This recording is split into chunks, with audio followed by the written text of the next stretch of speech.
റമദാനിലെ നോമ്പിന് ശേഷം ഏറ്റവും ശ്രേഷ്ഠമായ നോമ്പാണ് മുഹറത്തിലെ നോമ്പ്. അഫ്ളലു സിയാമി ബഅദ റമദാൻ സിയാമു ഷഹ്റുല്ലാഹിൽ മുഹറം. റമദാനിലെ നോമ്പിന് ശേഷം പിന്നീട് ഏറ്റവും ശ്രേഷ്ഠമായ നോമ്പ് അള്ളാഹുവിൻ്റെ മാസമായ മുഹറമിലെ നോമ്പാണ്. റസൂൽ പറയാണ്, കഴിഞ്ഞൊരു വർഷത്തെ പാപങ്ങൾ അതും നിമിത്തം അള്ളാഹു തആല വിട്ടുതരും, മാപ്പാക്കി തരും, മായ്ച്ചു തരും എന്ന് ഞാൻ പ്രതീക്ഷിക്കുന്നു എന്ന് റസൂലുള്ളാഹി പറഞ്ഞ നോമ്പാണ്. ഇത്രയും പുണ്യമുള്ള നോമ്പ് നബി സല്ലല്ലാഹു അലൈഹി വസല്ലമയുടെ സുന്നത്ത് പ്രകാരമായിരിക്കണം ചെയ്യേണ്ടത്. സുന്നത്ത് പ്രകാരം അനുഷ്ഠിക്കുമ്പോൾ മാത്രമേ ഈ പുണ്യം, ഈ പ്രതിഫലം നമുക്ക് ലഭിക്കുകയുള്ളൂ. ഏതൊരു ഇസ്ലാമികമായ ഇബാദത്തുകൾക്കും ചില നിബന്ധനകൾ വെച്ചിട്ടുണ്ട്. ഇപ്പോൾ നോമ്പ് പോലെയുള്ള ഇബാദത്തുകൾക്ക് മാസം അത് പ്രധാനമാണ്, മാസപ്പിറവി പ്രധാനമാണ്. മാസപ്പിറവി എന്ന് പറയുന്നത്, പിറവി അത് കണ്ണുകൊണ്ട് കാണണമെന്ന് റസൂലുള്ളാഹി സ്വല്ലല്ലാഹു അലൈഹി വസല്ലം പഠിപ്പിച്ചിട്ടുണ്ട്. അതിലാർക്കും സംശയമൊന്നുമില്ല. പക്ഷേ എന്നാലും ഇങ്ങനെയല്ലേ എന്ന് ചില ആൾക്കാർ ഉപാധി പറയുന്നു എന്ന് മാത്രം. കണ്ണുകൊണ്ട് കാണണം. കണ്ടതിൻ്റെ അടിസ്ഥാനത്തിലാണ് നമ്മൾ ചെയ്യേണ്ടത്. ഇപ്പം നമ്മൾ പെരുന്നാൾ ആഘോഷിച്ചത് ദുൽഹജ്ജ് 10-നാണ്. ദുൽഹജ്ജ് 10 ജൂൺ 7 ശനിയാഴ്ചയായിരുന്നു. ജൂൺ മാസം 7-ാം തീയതി ശനിയാഴ്ചയായിരുന്നു ദുൽഹജ്ജ് 10.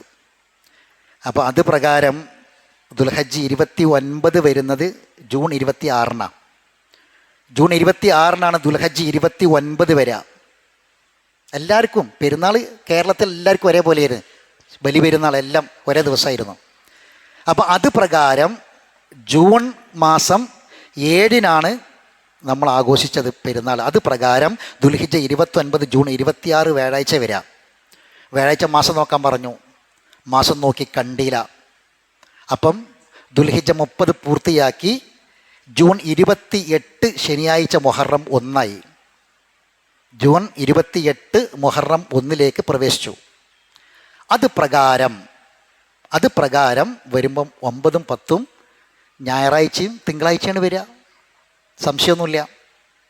വലിയ വസ്വാസി വിഷയത്തിലുണ്ട്. അപ്പോൾ ചില ആൾക്കാർ കലണ്ടർ മാത്രം നോക്കുക എന്നുള്ളത് പ്രമാണവിരുദ്ധമാണ്. കലണ്ടർ മാത്രം നോക്കുക എന്നത് പ്രമാണവിരുദ്ധമാണ്. അപ്പോൾ ഇനി കലണ്ടർ നോക്കുന്ന ആൾക്കാർ തന്നെ 4-ഉം 5-ഉം, ജൂലൈ 4-ഉം 5-ഉം മുഹറം 9-ഉം 10-ആണെന്ന് പറയുമ്പോൾ ചെറിയൊരു പ്രശ്നം അവിടെ വരുന്നുണ്ട്. അതെന്താ? അവർക്ക് ദുൽഹിജ്ജ 28 കിട്ടുള്ളൂ. എല്ലാവരും പെരുന്നാൾ ആഘോഷിച്ച ഒരേ ദിവസമാണ് വലിയ പെരുന്നാൾ ആഘോഷിച്ചത്.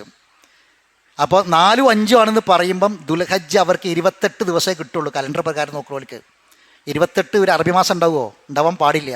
29 വേണ്ടേ? പെരുന്നാൾ എല്ലാവരും ഒരുമിച്ച് ആഘോഷ കണക്ക് പ്രകാരമാണ് പറഞ്ഞത്. അപ്പോൾ സഹോദരങ്ങളെ, ഇതൊരു തവസ്സുആയ വിഷയമാണ്. റസൂലുള്ളാഹി വളരെ ഗൗരവത്തോടു കൂടി മുഹറം മാസത്തിനെ നോക്കണമെന്ന് മുഹറം മാസത്തെ നോക്കണമെന്ന് പ്രത്യേകിച്ച് നിർദ്ദേശിച്ച ഹദീസുകൾ കാണാൻ സാധിക്കും റസൂലുള്ളാഹിന്റെ മുഹറം മാസമായിട്ട് ബന്ധപ്പെട്ട്.